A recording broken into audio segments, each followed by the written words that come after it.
राधे राधे। स्वागत है आपका अपने चैनल निष्ठा भक्ति भाव पर।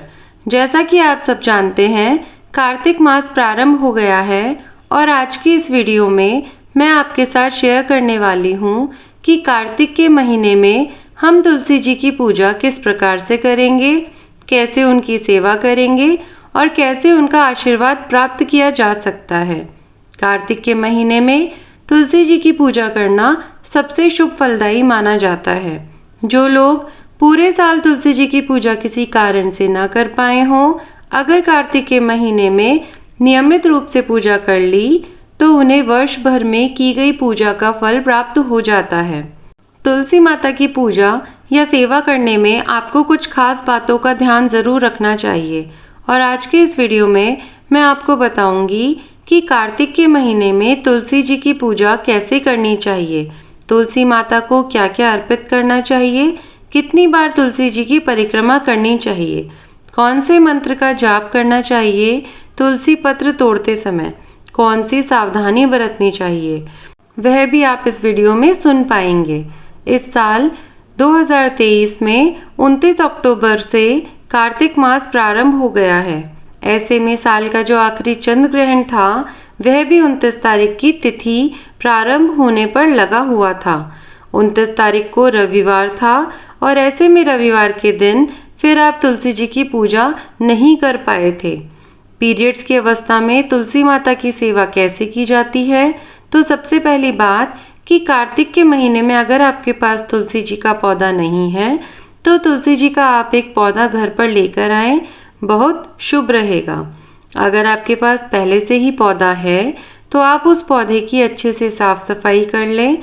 नया पौधा अगर आप लेकर आ रहे हैं तो खाली गमले में आप मिट्टी भरकर उसमें थोड़ा गंगा जल छिड़कें, फिर उसमें भगवान विष्णु का और माँ तुलसी जी का ध्यान करके तुलसी जी का पौधा लगाएं। इस बार रविवार के दिन से कार्तिक का महीना प्रारंभ हुआ तो फिर आपको उससे भी एक दिन पहले शरद पूर्णिमा के दिन कुछ बातों का ध्यान रखना था। शरद पूर्णिमा से नवरात्रि को ही ग्रहण लगेगा तो ग्रहण के समय तुलसी जी के ना तो पत्ते तोड़े जाते हैं और ना ही तुलसी जी को स्पर्श किया जाता है। जो सूतक काल होता है वह भी लगभग शाम को 4 बजे के आसपास से प्रारंभ हो गया था।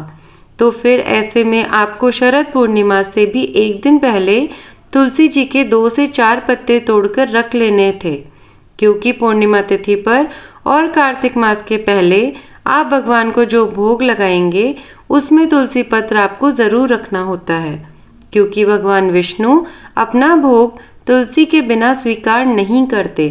तो पहले दिन कार्तिक मास की पूजा के लिए आपको स्नान करके तुलसी पूजन का और तुलसी जी में दीपदान करने का संकल्प जरूर लेना चाहिए।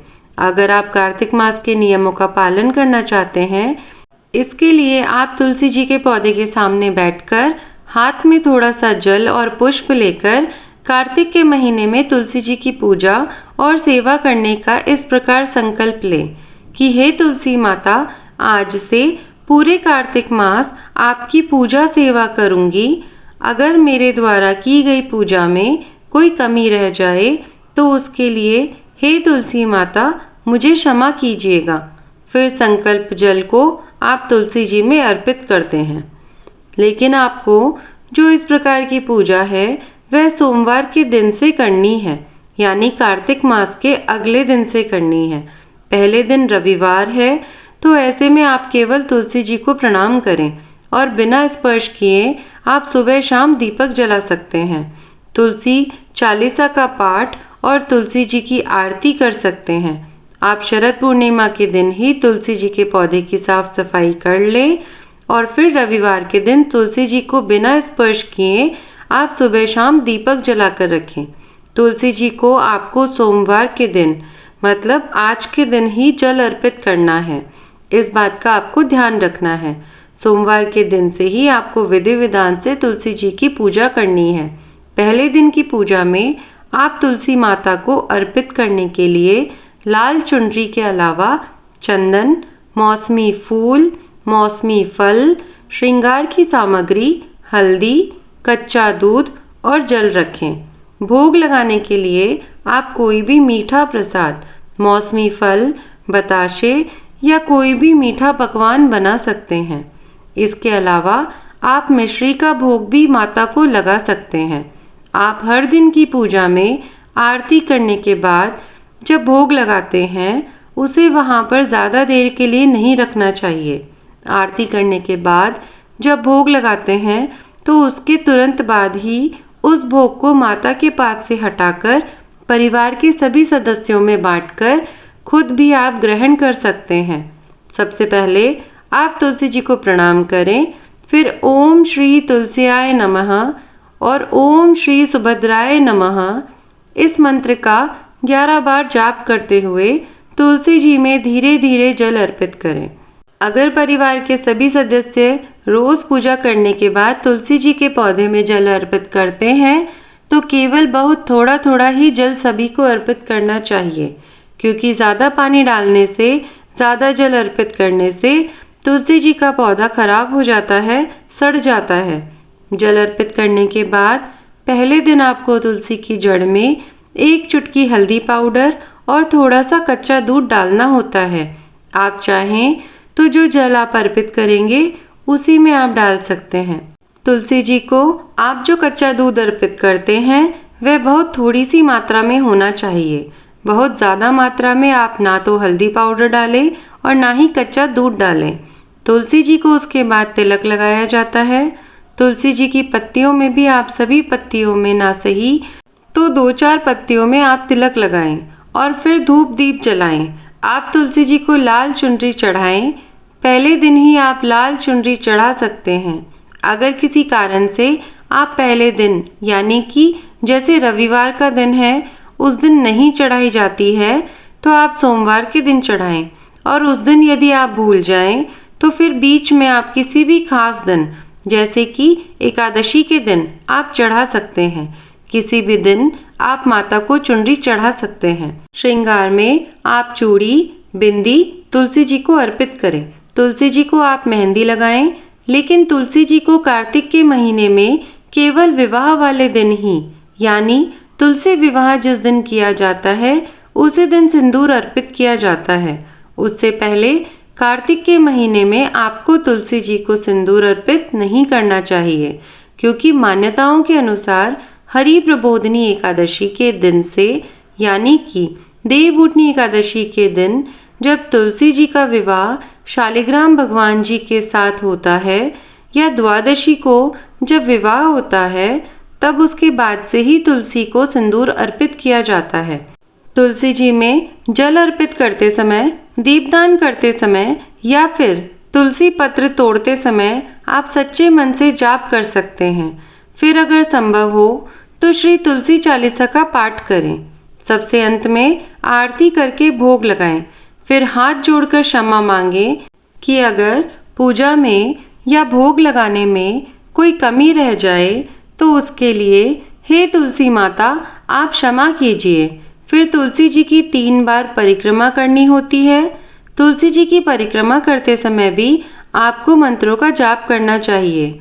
ओम सुभद्राय नमः या फिर ओम हरिप्रियाय नमः। कार्तिक के महीने में यदि हो सके तो सुबह सूर्योदय से पहले ही आपको तारों की छांव में तुलसी जी की पूजा करके दीपदान कर लेना चाहिए, और शाम को गोधूली बेला के समय यानी कि सूर्यास्त के बाद ही आपको तुलसी जी की पूजा करनी चाहिए। शाम की पूजा बहुत आसान होती है, क्योंकि इस समय आपको तुलसी जी के पौधे में ना तो जल अर्पित करना होता है, ना ही उन्हें तिलक लगाना होता है। शाम को केवल आप दीपक जलाएं। दीपक भी आप घी का या तेल का, जैसी भी आपकी सामर्थ्य हो, जला सकते हैं, और उसके बाद परिक्रमा आप ज़रूर करें। तुलसी पत्र कभी भी बिना स्नान किए या जूते चप्पल पहनकर नहीं तोड़ने चाहिए। वायु पुराण के अनुसार पूर्णिमा, अमावस्या, द्वादशी, रविवार, संक्रांति और किसी भी ग्रहण के समय या सूतक के समय तुलसी पत्र कभी नहीं तोड़े जाते। अगर आपने तेल की मालिश की हुई है, मतलब शरीर पर तेल लगाया हुआ है, तब भी कहा जाता है कि तुलसी नहीं तोड़नी चाहिए। और ना ही ऐसी अवस्था में खानी चाहिए और ना ही ग्रहण करनी चाहिए, क्योंकि तुलसी जी श्री हरि के स्वरूप वाली है, श्री हरि को अत्यंत प्रिय है। तो तुलसी पत्र को पश्चिम दिशा की ओर मुंह करके कभी नहीं तोड़ना चाहिए। तुलसी पत्र कभी भी दांतों से नहीं चबाने चाहिए। एक पत्ते को पानी के साथ सीधे निगल लेना चाहिए। यह बात आप हमेशा ध्यान रखें, जब भी एकादशी व्रत का पारण करते हैं उस समय भी ध्यान में रखनी चाहिए। अगर आपने कार्तिक मास में तुलसी जी की सेवा पूजा करने का संकल्प किया है तो फिर ऐसे में आपको खुद से तुलसी पत्र जहाँ तक हो सके नहीं तोड़ने चाहिए।